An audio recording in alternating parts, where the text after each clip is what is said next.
I thought I was over him. 4 years. That's how long it had been since the divorce. Since I'd signed those papers with a hand that shook more from relief than grief. Since I'd walked out of that lawyer's office and promised myself I'd never look back. And I hadn't. Not really. I'd built a new life, a better life, brick by careful brick. I'd moved to a different city, changed jobs, changed everything about myself that had been shaped by his expectations. I thought I was free. And then the invitation arrived. It came via email, a sleek digital card with an aerial photo of an island so pristine, it looked like something from a travel magazine. White sand beaches, turquoise water, lush green hills dotted with luxury villas. Harvard class of 2015, 10-year reunion. Join us for an unforgettable weekend on Ashford Island, hosted by the Ashford family, August 15th to 17th. I stared at that name, Ashford, and felt something cold settle in my chest. His family. His island. Of course. I scrolled through the details. 3 days of activities, yacht excursions, wine tastings, a formal dinner on the beach, accommodations provided in the family's guest houses, transportation via private ferry from the mainland. It was exactly the kind of event Preston Ashford III would host. Extravagant, exclusive, designed to remind everyone of exactly who he was and what he had. I almost deleted it immediately. Almost.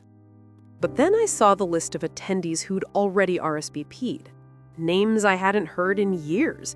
Friends from college, study partners, people I genuinely cared about before Preston had slowly, systematically isolated me from everyone who'd known me as more than just his wife.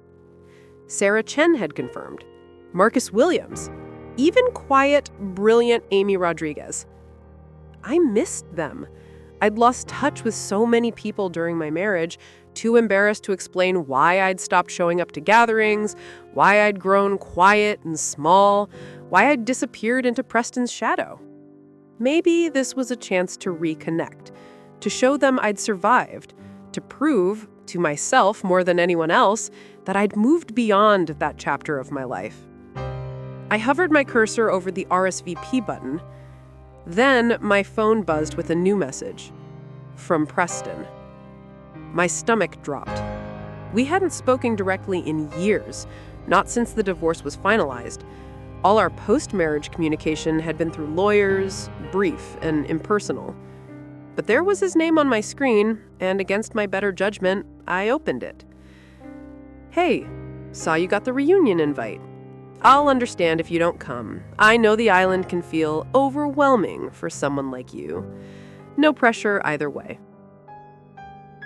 I read it 3 times, each pass making my hands shake harder.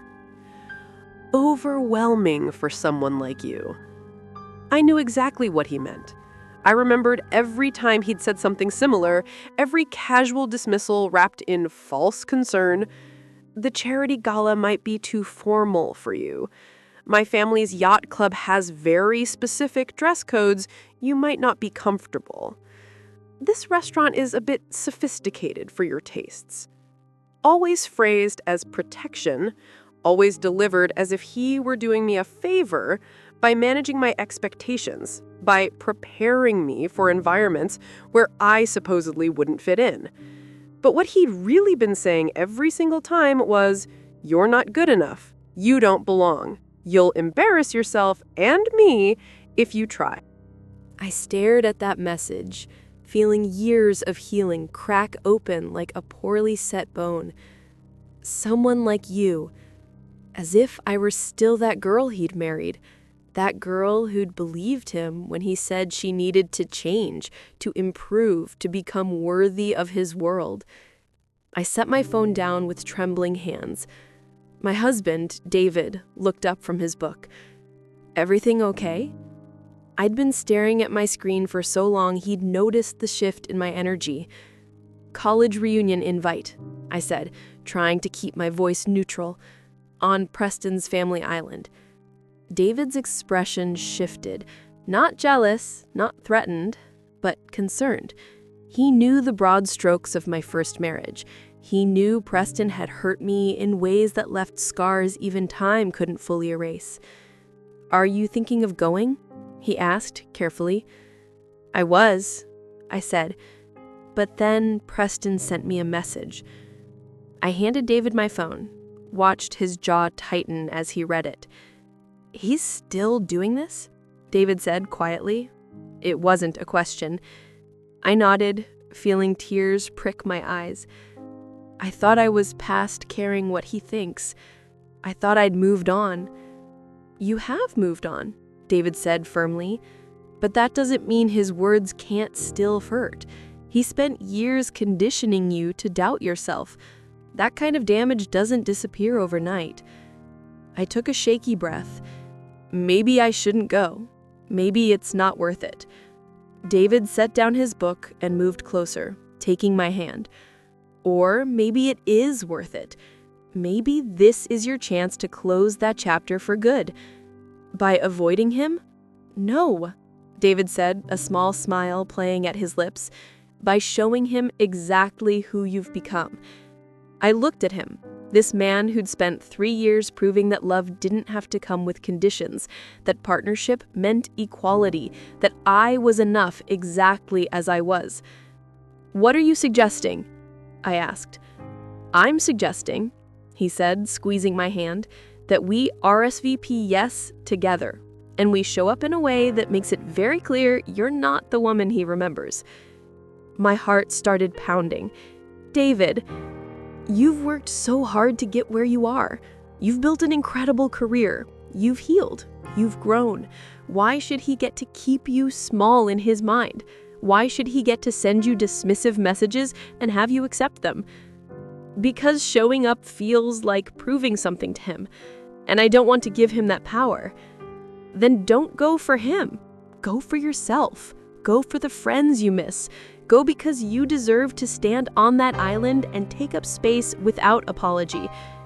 I thought about it. Really thought about it. For years, I'd avoided anything that might bring me into Preston's orbit. I'd skipped alumni events, declined invitations from mutual friends, built a life so separate from his that we might as well have existed on different planets. And in doing so, I'd given him exactly what he'd always wanted: my absence, my smallness, my admission that I didn't belong in his world. "Okay," I said finally, "let's do it." David grinned. "Yeah? Yeah." I felt something shift in my chest. Fear, maybe, but also something fiercer, something that had been sleeping for a long time. He thought he knew who I was. He thought I was still that girl he'd molded and diminished, the one who'd accepted his casual cruelty as concern. But he was wrong, and in 3 weeks, he was going to find out exactly how wrong. The memories came flooding back that night, uninvited and vivid. I lay awake beside David, listening to his steady breathing, and let myself remember the things I'd worked so hard to forget. Preston and I had met in college, Harvard, class of 2015. We'd been in the same economics seminar, sitting across from each other at a long wooden table, debating monetary policy with the passionate intensity of 20-year-olds who thought they could change the world. He'd been smart, charismatic, confident in a way that drew people to him like gravity, but not arrogant, or so I'd thought. He'd listened when I spoke, challenged my ideas respectfully, sought out my opinion on complex problems. We'd studied together, grabbed coffee between classes, stayed up late in the library arguing about Keynesian theory and behavioral economics. He'd made me feel brilliant, seen, equal. When he'd asked me out our senior year, I'd said yes without hesitation. I should have known something was off when he introduced me to his family that first time. We'd driven to their estate in Connecticut, A sprawling property with manicured gardens, a tennis court, stables. The house itself looked like something from a period drama, all stone and mullioned windows and history. I'd grown up in a comfortable, middle-class home. My parents were teachers, good people who'd worked hard to give me opportunities. We'd been fine. Not wealthy, but never struggling. But standing in front of Preston's family home, I'd felt, for the first time in my life, poor. His mother had been polite, but cool, assessing me with eyes that saw everything I lacked. His father had barely acknowledged my presence beyond a firm handshake and a few cursory questions about my people. And Preston had been different, stiffer, more formal, like he was playing a role he'd temporarily abandoned at school. On the drive deck to campus, he'd said, "Don't worry about them. They're just protective. Once they get to know you, they'll love you." But there'd been something in his tone, a hint of apology, of embarrassment, of low expectations. I should have heard it then. We'd gotten married a year after graduation. A small ceremony. My choice, I'd thought, though looking back, I realized Preston had been relieved. Less chance for his world and mine to collide in ways that made him uncomfortable.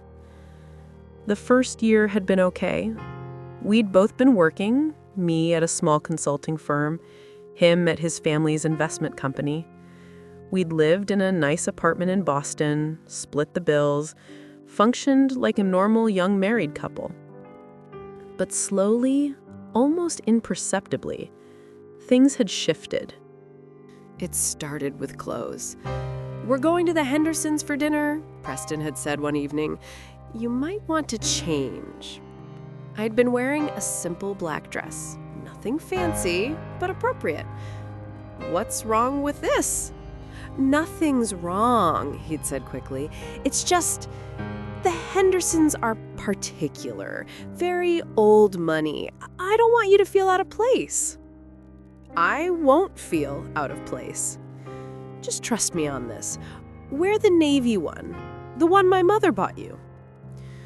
I'd changed, and I'd hated myself for changing, but I'd told myself he was trying to help, that he knew this world better than I did, that I should be grateful for his guidance.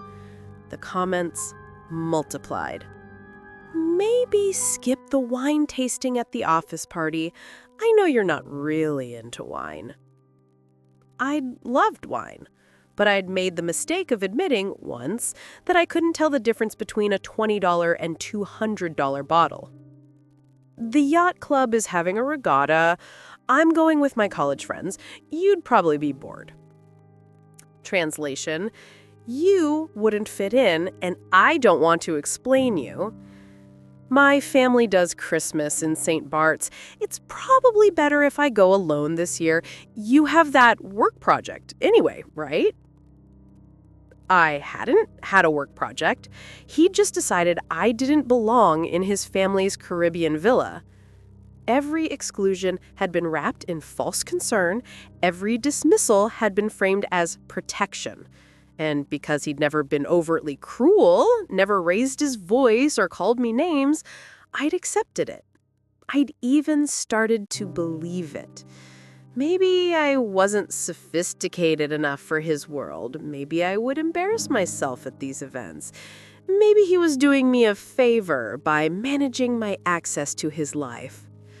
The island had been the culmination of everything wrong with our marriage. Ashford Island, the family's private retreat, the place Preston and his siblings had summered since childhood.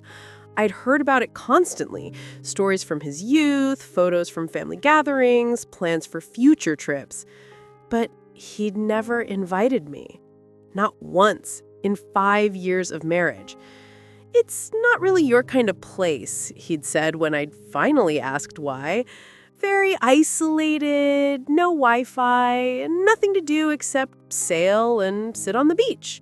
You'd hate it." "Maybe I'd like to try," I pressed.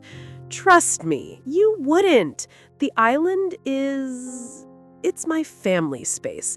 They're very particular about who comes. They'd make you uncomfortable. Your family, or you? His face hardened. That's not fair, isn't it? You won't take me to your family's Christmas. You don't invite me to your college reunions, and now you won't even let me visit this island you love so much? What am I supposed to think? You're being dramatic, he'd said, turning away. I'm trying to protect you from situations where you'd feel out of place. Why can't you see that? But I had seen it. Finally, clearly, I'd seen exactly what he was doing. He wasn't protecting me from discomfort. He was protecting himself from embarrassment. I'd filed for divorce 3 months later. He'd been shocked, genuinely, completely shocked. In his mind, he'd been the perfect husband, supportive, generous, patient with my limitations. He'd never understood that every kindness was an insult. Every protection was a cage. The divorce had been relatively clean, no kids, assets easily divided. His family had been relieved. I could tell from the speed with which their lawyer had processed everything. And I'd walked away with nothing but my dignity and a determination to become someone who would never again accept being made small. Lying in bed now, 4 years later, I felt David's arms settle around my waist. Can't sleep? He murmured. Just thinking. About him? About who I was with him, and how far I've come since. David pulled me closer. Want to know what I see when I look at you? What? Someone who never needed to change. Someone who was always enough, who just needed a partner who recognized it. I turned to face him in the darkness. Thank you. For what? For seeing me. For never making me feel like I need to earn my place beside you. That's not something you should have to thank me for. That's just basic respect, basic love. And that's what Preston had never understood. Love without respect isn't love at all. It's control dressed up in concern. But I'd learned, I'd grown, and in 3 weeks, I was going to walk on to his precious island and show him exactly how much. The divorce had destroyed me at first, not because I'd still loved Preston. By the time I filed, whatever love had existed had been worn down to nothing by 1,000 small humiliations, but because I'd internalized his narrative so completely that leaving felt like admitting defeat. I'd moved back to my parents' house for 3 months. At 30 years old, sleeping in my childhood bedroom, I'd felt like a failure. My mother had found me crying one night, surrounded by job applications. What if he was right? I'd whispered. What if I'm really not good enough for that world? What if the only reason I got into Harvard was luck, and the only reason I married him was because he didn't know better? My mother had sat beside me on the bed, taking my hands in hers. Listen to me, she'd said firmly. That man spent years trying to convince you that you were small. But you're not small. You've never been small. You got into Harvard on your own merit. You built a career on your own talent. And you left him because you were strong enough to see the truth. I don't feel strong. Strength isn't about feeling confident, she'd said. It's about moving forward even when you're terrified. And that's exactly what you're doing. She'd been right. I'd taken a job at a mid-sized consulting firm in New York. Nothing glamorous, but solid work with room for growth. I'd thrown myself into it with the desperate energy of someone trying to prove something. To whom? I wasn't entirely sure. Preston? My parents? Myself? Maybe all of the above. Within a year, I'd been promoted. My specialty was helping companies navigate complex financial restructuring, technical, unglamorous work that required precision and strategic thinking, the kind of work Preston had always dismissed as back office, not worthy of people from good families. But I was good at it, better than good. And slowly, project by project, I'd started to rebuild not just my career, but my sense of self. By year 3, I was leading major accounts. I'd been featured in a Financial Journal article about emerging strategists under 40. I'd been invited to speak at industry conferences, and I'd started to realize something profound. Preston's world wasn't the only world. It wasn't even the most interesting world. There were brilliant, accomplished, wealthy people who'd never heard of the Ashfords, who didn't care about old money or social registers or which yacht club you belonged to. People who measured worth by what you built, not what you inherited. I'd met David at one of those conferences. He'd been a speaker too, a tech entrepreneur who'd sold his first company at 28 and was building his second. He was smart, funny, genuinely kind, and when we'd talked over drinks after the panel, he'd listened to my ideas like they mattered. Not in the patronizing way Preston had listened, already formulating his counter-argument, but actually listened, engaged, built on my thoughts instead of dismissing them. We dated for a year before he'd proposed, and even then, he'd asked, not assumed, not decided for me, but genuinely asked if marriage was something I wanted. "I don't need a piece of paper to know I want to spend my life with you," he'd said. "But if you want that commitment, that public declaration, I'm all in. Whatever you need." Whatever I needed. Not whatever fit his image, not whatever his family expected, whatever I needed. I'd cried when I'd said yes. David's family was wealthy, probably wealthier than Preston's, though David never flaunted it. His father had built a successful pharmaceutical company. His mother was a retired federal judge. They lived comfortably, but not ostentatiously. And when David had introduced me to them, his mother had hugged me and said, "We've heard so much about you. David says you're brilliant." Not polite, not tolerant, not managing expectations, genuinely welcoming. Our wedding had been small but beautiful. My parents, his parents, close friends, no one comparing pedigrees or counting place settings, just people who cared about us, celebrating. Preston would have hated it. Too simple, not impressive enough.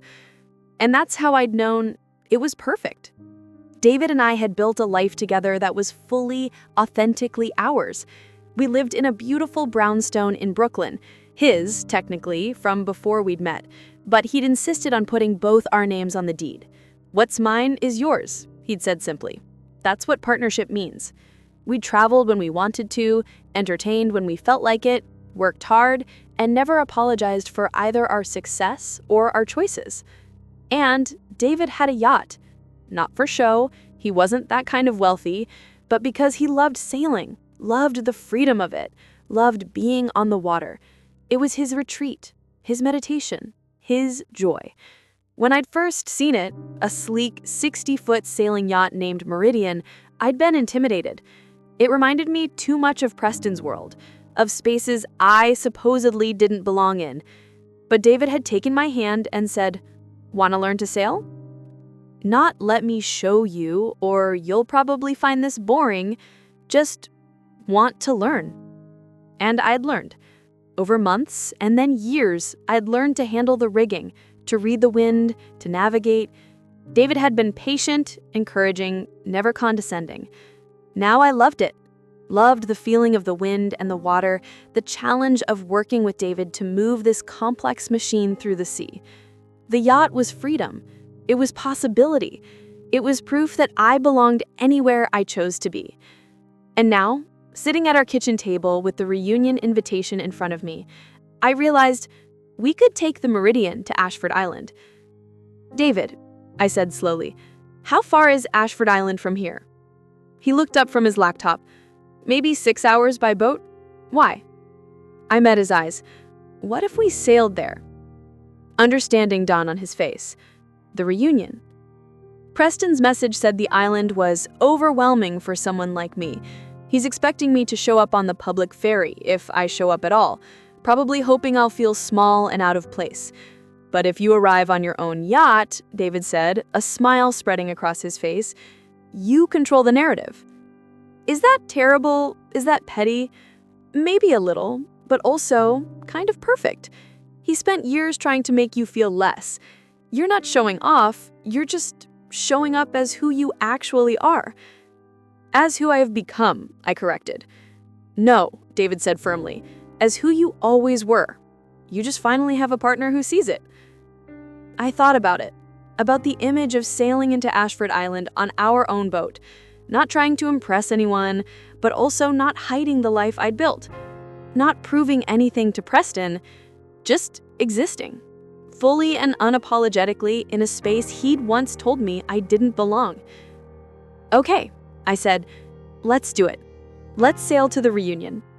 David grinned. This is going to be fun. And for the first time since receiving that invitation, I felt excited instead of anxious. Not because I was planning some grand revenge, but because I was finally fully ready to stop letting Preston's voice in my head define what I deserved. The next 3 weeks passed in a blur of preparation. We'd need to time our departure perfectly, leave early enough to arrive before the main ferry, but not so early that we'd seem overeager. We'd need to check weather patterns, prepare the boat, pack for 3 days of events I'd once believed I wasn't sophisticated enough to attend. David handled the logistics with his usual calm efficiency. I handled my rising panic. What if this is a mistake? I asked one night, 2 weeks before the reunion. We were on the Meridian doing a practice run along the coast. What if I'm just setting myself up for more humiliation? David adjusted the sails, then came to stand beside me at the helm. How could you be humiliated? By caring too much, by trying too hard, by making it obvious that his opinion still matters to me. Does it matter to you, his opinion? I thought about it honestly. No, not really. What matters is my own opinion of myself, and I hate that he's still in my head, still making me doubt. Then this isn't about him, David said. This is about you proving to yourself that his voice has no power anymore, that you can walk into any space, including his family's island, and belong there simply because you're you. When did you get so wise? I married you, didn't I? That was pretty wise. I laughed despite my nerves. Okay, we're doing this. We're really doing this. We're really doing this. And it's going to be great. You're going to see your old friends, have some closure with your ex, and then we're going to sail away into the sunset like the protagonists of a very satisfying movie. You make it sound so simple. Maybe it is simple. Maybe you're the one making it complicated. He was right, of course. I was catastrophizing, imagining worst-case scenarios where Preston somehow still had the power to diminish me. But he didn't. Not anymore. I'd taken that power back, piece by piece, over years of hard work and healing. This was just a final step. Walking back into the space where he'd once made me feel small and refusing to shrink. The week before the reunion, I went shopping for the formal dinner. Not because I needed to impress anyone, but because I wanted to feel comfortable in my own skin. I'd brought my best friend, Rachel, for moral support. She'd been there through the divorce, through the healing, through everything. "How are you feeling?" she asked as I tried on dresses. Nervous, excited, terrified, empowered. All of it at once. "That's normal," Rachel said. "You're confronting a lot of old pain, but you're doing it from a position of strength. That's huge." I turned to look at myself in the mirror. The dress was elegant, deep blue, perfectly tailored, striking without being flashy. I looked like myself, the best version of myself. Not trying to fit into Preston's world, just comfortable in my own. "This is the one," I said. Rachel smiled. "You look beautiful. Not that you need me to tell you that." "I kinda do, actually." "Then here it is. You look like someone who knows her worth. And that's the only look that matters." I bought the dress along with 2 other outfits for the weekend. Nothing too expensive, nothing too casual, just clothes that felt right. That night I showed David. "Perfect," he said immediately. "You're going to be the most beautiful person there." "You're biased." "Extremely," he agreed, "but also correct." The night before we left, I couldn't sleep. I kept imagining Preston's face when he saw me. Would he be surprised? Indifferent? Angry that I dared to show up on his territory? And why did I care? David found me on the couch at 2 a.m., staring at nothing. Can't sleep? Can't turn my brain off. He sat beside me, pulling a blanket over both of us. Talked to me. I keep thinking about all the times he made me feel like I didn't belong. The comments, the exclusions, the way he had explained his world to me like I was a child who couldn't understand complex things. And I'm angry. I'm angry that I let him do it for so long. I'm angry that even now, 7 years later, I'm still affected by it. "That's not weakness," David said gently. "That's humanity. He hurt you deeply. Those wounds don't disappear just because time passes." "But I want them to disappear. I want to not care what he thinks." "You don't care what he thinks," David corrected. "You care what you think. And you're worried that seeing him again might make you doubt yourself." He was right. That was exactly what I was afraid of. "What if I get there and revert?" I asked quietly. "What if I see him and suddenly I'm that girl again, accepting his dismissals, believing his narrative?" David took my face in his hands. "You won't, because that girl doesn't exist anymore. She grew into someone stronger, someone who knows her worth, someone who built an incredible career and a beautiful life. Preston didn't give you that. You did. You helped. I witnessed it. I supported it. But you did the work. And tomorrow, you're going to show up on that island and prove it, not to him, but to yourself." I leaned into him, feeling some of the tension ease. "Thank you." "For what?" "For believing in me, even when I struggle to believe in myself." "Always," he said simply. "Now come to bed. We have an early departure tomorrow, and you need to be rested for your grand entrance." I laughed.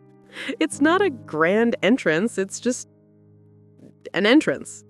"The grandest," he said, insisting, pulling me up from the couch. "The most spectacular entrance that island has ever seen."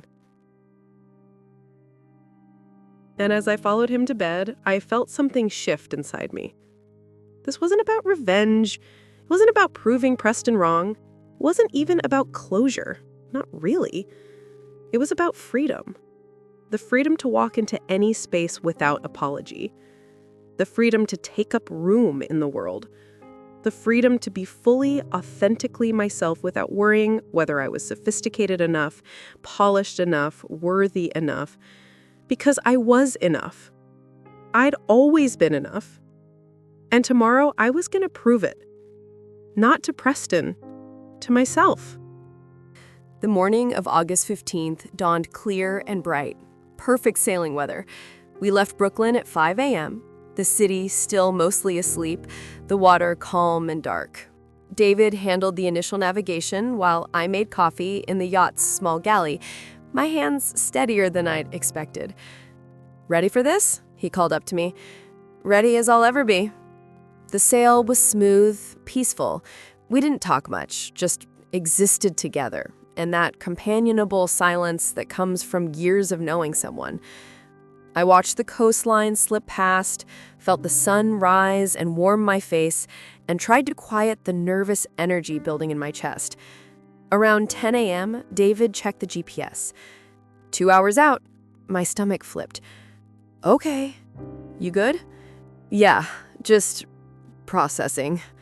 He left the helm on autopilot for a moment and came to stand beside me. "Remember what we talked about. You're not the same person you were. He has no power over you unless you give it to him." "I know. And I'm right here, the whole time." I squeezed his hand. "I know that too." At 11:45, Ashford Island appeared on the horizon. It was exactly as beautiful as the photos had promised, maybe more so. Lush green hills, white sand beaches, a cluster of elegant buildings visible through the trees. The main house sat on the highest point, sprawling and magnificent, everything Preston had always been so proud of. "Wow," David said quietly. "Okay, I'll admit it. This is impressive." "It is," I agreed. "It's always been impressive. That was never the issue. The issue was that he made you feel like you didn't deserve to see it." "Exactly." We approached the island from the east, following the coordinates David had researched for the private marina. According to the reunion materials, most guests would arrive via ferry at 1 p.m., 2 scheduled trips from the mainland packed with alumni and their families. But the private marina was reserved for family and special guests, the kind of people who arrived on their own boats, who didn't need transportation arranged for them, the kind of people Preston had never believed I could become. "There's the dock," David said, pointing. I could see it now. A long wooden pier with several berths, currently occupied by 2 other boats. Expensive boats, sleek and perfectly maintained. And people. Even from a distance, I could see a small crowd gathered near the dock. Early arrivals, staff, and Preston himself, checking his watch, clearly waiting for the ferry.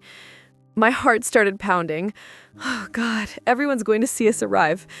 "That's the point, isn't it?" David said gently. "Otherwise, we would have come on the ferry." He was right. This had been my choice, my decision to show up in a way that announced, however quietly, that I'd moved beyond Preston's expectations. But now, actually doing it, I felt exposed, vulnerable. I can't do this," I whispered. David immediately cut the engine, letting us drift.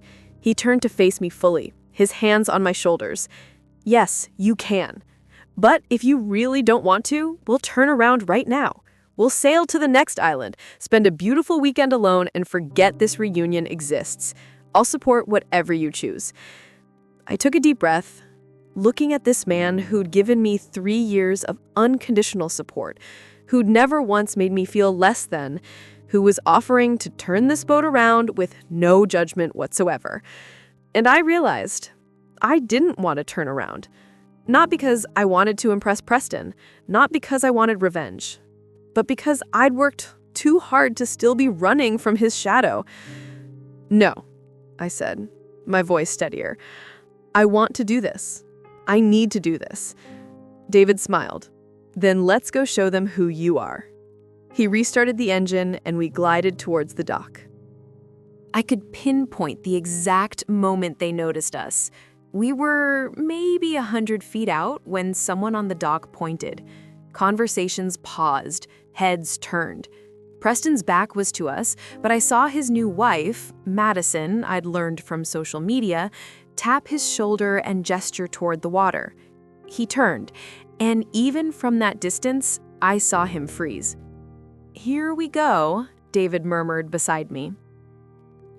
He guided the Meridian expertly into one of the empty berths. I changed into white linen pants and a navy silk top. Elegant, comfortable, completely myself. My hair was down, slightly wind-tousled from the sail. I looked exactly like someone who just arrived on their own yacht. Because that's exactly what I was. David secured the boat with practiced efficiency while I gathered my bag. Then he stepped onto the dock first, turning to offer me his hand. I took it and stepped off the yacht. The dock had gone completely silent. I could feel every eye on us. Surprised, curious, confused. Preston stood maybe 20 feet away, his mouth slightly open, his expression frozen somewhere between shock and disbelief. Madison stood beside him, her perfectly styled hair and designer sundress suddenly seeming like too much effort. She whispered something to Preston, but he didn't respond. David kept my hand in his as we walked up the dock, his presence solid and reassuring beside me. And then I saw faces I recognized: Sarah Chen, Marcus Williams, others from our class. Their expressions shifted from confusion to recognition to something like amazement. "Oh my God," I heard Sarah say. "Is that—" We reached the end of the dock, and I finally allowed myself to look directly at Preston. He'd aged well. Still handsome, still put together, still emanating that aura of casual wealth. But there was something in his eyes I'd never seen before. Uncertainty. "Preston," I said evenly, "good to see you." His mouth worked for a moment before words came out. I didn't know you were coming by boat." "You said the island could feel overwhelming. I thought having our own transportation might make it more comfortable. For someone like me." I watched the words land, my careful echo of his message, my pointed emphasis on the phrase he'd used to diminish me. His face flushed. "That's not what I meant, isn't it?" I kept my voice pleasant, curious, not accusatory, just holding up a mirror. "Anyway, this is my husband, David. David, this is Preston." David extended his hand with his easy, confident smile. "Nice to meet you. Beautiful island. Thanks for hosting." Preston shook his hand mechanically, still looking stunned. "Right. Yes, welcome." Madison recovered faster, her social training kicking in. "I'm Madison, Preston's wife. We're so glad you could make it." Her eyes darted to the yacht, then back to me, recalculating. "What a beautiful boat." "Thank you," David said. "We love her. Sailing up the coast is one of our favorite things to do together." The implication was clear. This wasn't a rented boat, wasn't a borrowed status symbol. This was ours, part of our life. Sarah suddenly appeared at my elbow, pulling me into a tight hug. "Oh my God, you're here, and you look amazing! I didn't know you'd be coming." "Last-minute decision," I said, hugging her back, grateful for the interruption. "It's so good to see you. Come on, let me introduce you to everyone. So many people are going to be thrilled you're here." As Sarah pulled me away, I glanced back at Preston. He was still standing there, watching us, that same stunned expression on his face, and I realized something profound. I felt nothing. Not triumph, not vindication, not even satisfaction, just peace. He didn't matter anymore. His opinion, his judgment, his shock, none of it touched me. I'd spent 7 years afraid of this moment, afraid of seeing him again, afraid his presence would somehow reduce me back to that uncertain girl who'd believed his lies about her worth. But standing on his dock, having just arrived on my own yacht with my confident, kind husband beside me, I finally understood. He never had the power to make me small. I'd given him that power by believing him, and now I was taking it back. The reunion officially started with a welcome lunch on the terrace of the main house, the massive stone structure that had always featured so prominently in Preston's stories about his family's legacy. Walking through it for the first time, I understood why he'd never brought me here. Not because it was too grand for me, but because seeing it might have made me realize how empty all this grandeur was without substance beneath it. The house was beautiful, certainly. Soaring ceilings, antique furniture, art that probably belonged in museums. But it felt like a museum. Sterile, impersonal, more about display than living. David leaned close as we walked through the foyer. Impressive, but I prefer our place. Me too, I said, meaning it completely. Our Brooklyn brownstone was filled with books and laughter and evidence of actual life being lived. This place was a monument to wealth, but not to happiness. The terrace was crowded with alumni, everyone dressed in that casual, expensive way that screamed, "I'm not trying, but I spent $1,000 on this outfit." Waiters circulated with champagne and canopies. The moment I stepped outside, people started approaching. First, Marcus, lifting me off the ground in a bear hug. Look who decided to grace us with her presence. We thought you'd gone into witness protection or something. Just living a quiet life, I said, laughing. Quiet? You're all over the financial journals now. Rising star in corporate restructuring. Very impressive. You're reading financial journals? Only when they mention people I know, he grinned. Seriously, though, it's good to see you. And this must be the famous husband. David shook his hand warmly, and they immediately fell into conversation about Marcus's work and tech policy. Then Amy appeared. Quieter, but no less enthusiastic. I'm so glad you came. I almost didn't either. These things can be so awkward. Tell me about it. But you seem good. Really good. Different from college. I am different, I said. Better, I hope? Definitely better. She glanced across the terrace to where Preston stood with Madison and a group of their old fraternity brothers. He keeps staring at you, by the way. I noticed. His face when you stepped off that yacht, Amy grinned, priceless. We were all wondering who was arriving, and then it was you, and his whole world just, you could see it recalculating. It wasn't meant to be dramatic, I said. We just own a yacht, Amy finished, laughing. Yeah, no, totally normal and not at all incredible. Seriously, though, good for you. After how he treated you during your marriage, watching him realize you've thrived without him, that's some quality karma. I wanted to deflect, to downplay, but I realized she was right, and there was no shame in acknowledging it. Thank you, I said simply. Throughout lunch, people kept approaching. Old study partners, friends I lost touch with, even people I'd barely known in college.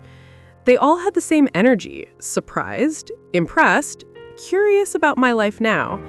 And with each conversation, I felt more like myself, not performing, not trying to fit in, just existing comfortably in my own skin. David was perfect beside me, engaging, but not dominating, supporting, but not speaking for me. He let me shine while being impressive in his own quiet way. I caught snippets of conversation. That's David Chen. He sold his first company to Google. I read about her in the journal. She's handling the Meridian Corp restructuring. They have that beautiful yacht. I saw it in the marina. Must be worth at least $2 million. I wanted to feel smug about the whispers, but mostly I just felt tired. These people were doing exactly what Preston had always done, measuring worth by external markers, by money and status and visible success. But David squeezed my hand under the table, and I remembered we weren't here to prove anything to any of them. We were here for closure, for me to face this place and these people and realize they no longer had power over me. Preston cornered me after lunch, as people were dispersing for free time before the evening activities. "Can we talk?" he asked, his voice tight. "Alone." I glanced at David, who nodded slightly. "I'll be at the boat if you need me." Preston led me to a quiet corner of the garden, away from the crowd. For a long moment, he just stood there, looking at me like he was trying to reconcile the woman in front of him with the woman he remembered. "You've changed," he said finally. "Have I?" I kept my voice neutral. "Or did you just never really see me?" He flinched. "That's not fair, isn't it? You spent 4 years telling me I didn't fit in your world, and the moment I started to believe you, I realized I didn't want to fit in your world. I wanted to build my own." "I never said you didn't fit." "You said exactly that, Preston. Maybe not in those words, but in 1,000 small ways. Every time you excluded me, every time you explained things like I couldn't understand, every time you warned me that something would be overwhelming for someone like me." His jaw tightened. "I was trying to protect you." "From what? From being uncomfortable or from embarrassing you?" Silence. "That's what I thought," I said quietly. "You're right," he admitted, his voice breaking slightly. "You're right, okay? I was..." I was insecure. About you. About us. My family had these expectations, and you didn't fit the mold, and instead of defending you, I tried to change you. And when that didn't work, I just excluded you. Why? Because it was easier than standing up to them. Easier than admitting I loved someone they didn't approve of. Easier than choosing you over their opinion. I should have felt vindicated. This was the admission I'd wanted, the acknowledgement that I'd deserved better. But instead, I just felt sad. Thank you for saying that, I said. Genuinely. But it doesn't change anything. I know. He looked down. I saw the announcement about your marriage to David. I looked him up. Of course you did. He's impressive, successful, from a good family, everything my parents would have approved of. Is that why you think I married him? I asked, genuinely curious. To prove something to you? To your family? Didn't you? No, Preston. I married him because he treats me like an equal, because he's never once made me feel like I need to earn my place beside him, because he sees me, actually sees me, and loves what he sees. Preston looked away. I did love you.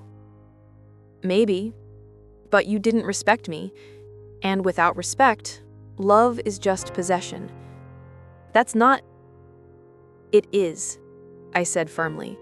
You loved the idea of me, smart enough to be interesting, humble enough to be grateful. But when I started to grow beyond your expectations, you tried to keep me small, because my smallness made you feel big. He didn't argue, couldn't argue, because we both knew it was true. I'm sorry, he said finally, for all of it. You deserved better. I did. And eventually, I found it. With him? With myself first, I corrected. David is wonderful, but he's not what healed me. I did that work myself. He just gave me space to become who I was always meant to be. Preston nodded slowly, looking smaller than I'd ever seen him. I'm happy for you. I mean that. Thank you. He started to walk away, then turned back. For what it's worth, you were always good enough. I was just too blind and too scared to see it. And with that, he left me standing in the garden, surrounded by flowers and beauty, and the echoing silence of a conversation 7 years overdue. I didn't cry, didn't feel triumphant, didn't feel angry. I just felt complete, like a chapter had finally, truly closed. Preston cornered me after lunch as people were dispersing for free time before the evening activities. Can we talk? He asked, his voice tight. Alone? I glanced at David, who nodded slightly. I'll be at the boat if you need me. Preston led me to a quiet corner of the garden, away from the crowd. For a long moment, he just stood there, looking at me like he was trying to reconcile the woman in front of him with the woman he remembered. You've changed, he said finally. Have I? I kept my voice neutral. Or did you just never really see me? He flinched. That's not fair. Isn't it? You spent 4 years telling me I didn't fit in your world. And the moment I started to believe you, I realized I didn't want to fit in your world. I wanted to build my own. I never said you didn't fit. You said exactly that, Preston. Maybe not in those words, but in 1,000 small ways. Every time you excluded me, every time you explained things like I couldn't understand, every time you warned me that something would be overwhelming for someone like me. His jaw tightened. I was trying to protect you. From what? From being uncomfortable or from embarrassing you? Silence. That's what I thought, I said quietly. You're right, he admitted, his voice breaking slightly. "You're right, okay? I was insecure. About you, about us. My family had these expectations, and you didn't fit the mold, and instead of defending you, I tried to change you. And when that didn't work, I just excluded you. Why? Because it was easier than standing up to them. Easier than admitting I loved someone they didn't approve of. Easier than choosing you over their opinion. I should have felt vindicated. This was the admission I'd wanted, the acknowledgement that I'd deserved better. But instead, I just felt sad. "Thank you for saying that," I said, genuinely. "But it doesn't change anything." "I know." He looked down. "I saw the announcement about your marriage. To David." I looked him up. "Of course you did." "He's impressive. Successful, from a good family, everything my parents would have approved of. Is that why you think I married him? To prove something to you, to your family?" "Didn't you?" "No, Preston. I married him because he treats me like an equal, because he's never once made me feel like I need to earn my place beside him, because he sees me, actually sees me, and loves what he sees." Preston looked away. "I did love you. Maybe, but you didn't respect me, and without respect, love is just possession." "That's not." "It is," I said firmly. "You loved the idea of me. Smart enough to be interesting, humble enough to be grateful. But when I started to grow beyond your expectations, you tried to keep me small, because my smallness made you feel big." He didn't argue, couldn't argue, because we both knew it was true. "I'm sorry," he said finally. "For all of it. You deserved better." I did. And eventually, I found it. "With him?" "With myself first," I corrected. "David is wonderful, but he's not what healed me. I did that work myself. He just gave me space to become who I was always meant to be." He nodded slowly, looking smaller than I'd ever seen him. "I'm happy for you. I mean that." "Thank you." He started to walk away, then turned back. "For what it's worth, you were always good enough. I was just too blind and too scared to see it." And with that, he left me, standing in the garden, surrounded by flowers and beauty and the echoing silence of a conversation 7 years overdue. I didn't cry, didn't feel triumphant, didn't feel angry. I just felt complete. Like a chapter had finally, truly closed. The formal dinner that night was on the beach. Long tables set with white linens, candles flickering in the sea breeze, the sun setting over the water in shades of gold and pink. It should have been magical. And in a way, it was. I wore my blue dress, the one I'd chosen because it made me feel like myself. David wore a simple suit, looking effortlessly elegant. We arrived fashionably late, not intentionally. We'd just lost track of time talking on the yacht, and found our assigned seats near the middle of the main table. Sarah waved us over enthusiastically. "Saved your spots. You have to sit with us." The dinner was lovely. Good food, better wine, speeches from class representatives about nostalgia and futures and staying connected. Preston gave a toast as host, thanking everyone for coming, talking about the importance of community and legacy. He didn't look at me once. Madison, beside him, looked increasingly uncomfortable as the night went on. I caught her glancing at me several times, her expression unreadable. After dinner, as people mingled and moved to the bar area, she approached me. "Can I talk to you for a minute?" she asked, her voice quiet. "Of course." She led me a little away from the crowd, toward the water's edge.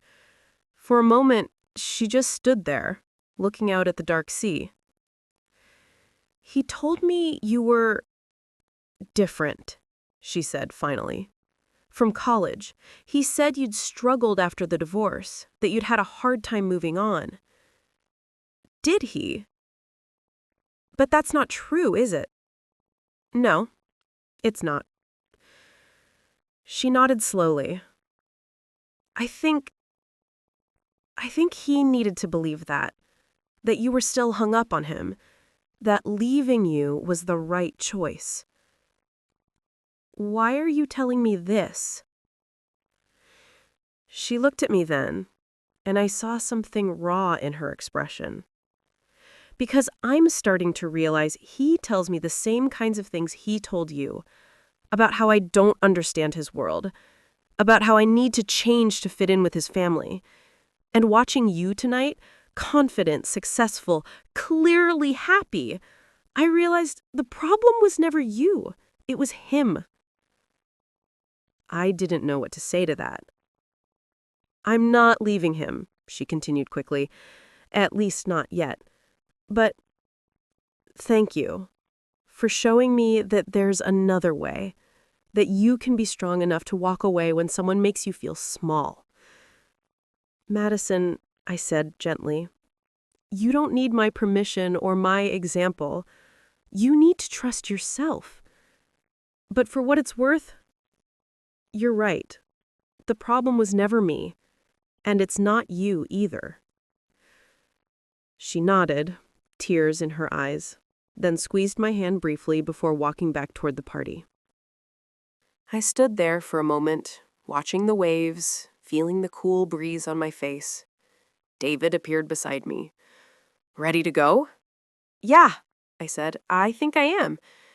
We said our goodbyes, promised to stay in touch with Sarah and Marcus and Amy, exchanged contact information, made vague plans for future meetups that might or might not happen, and then we walked back down the dock to our yacht. Preston was standing there, in the shadows, watching. "Leaving already?" he called out. "You just got here." "We got what we came for," I said honestly. "Which was?" I thought about it. Closure. Confirmation. Peace. He nodded. "Did you get it?" "Yeah," I said, surprised to realize it was true. "I did." He stepped closer, his face barely visible in the dim dock lights. "I meant what I said earlier. You deserved better. And I'm sorry I couldn't be that for you. I know you are. And I forgive you. Not because you've earned it, but because holding on to anger was keeping me tied to you, and I don't want to be tied to you anymore." "Fair enough," he smiled sadly. "For what it's worth, he seems like a good guy, your husband." "He is." "Take care of yourself," Preston said. "You too." David and I boarded the yacht, and within minutes we were pulling away from the dock. I stood at the back, watching Ashford Island grow smaller in the darkness. "How do you feel?" David asked, coming to stand beside me. I thought about it, really thought about it. "Light," I said finally. "Like I've been carrying something heavy for 7 years, and I finally put it down." "Good," he said, wrapping his arms around me. "That's exactly how you should feel." We sailed away into the darkness, the island disappearing behind us, the open water ahead. And for the first time since receiving that invitation 5 weeks ago, I didn't think about Preston at all. I thought about our brownstone waiting for us in Brooklyn, about the life we'd built together, about the work I loved, the friends I'd chosen, the future we were creating. I thought about how far I'd come from the girl who'd believed him when he said she didn't belong. And I realized I'd never not belonged. I'd just been in the wrong place with the wrong person trying to fit into a world that valued appearance over authenticity. But I'd found my place now, built my own world, created a life I was proud of. And no island, no matter how exclusive or beautiful, could compete with that. Thank you, I said to David, for coming with me, for supporting this. Thank you for letting me. I'm proud of you for facing that, for standing in your truth. It wasn't about proving anything to him. I know. It was about proving something to yourself. And you did. We stood there together, the yacht cutting through the dark water, the stars bright above us.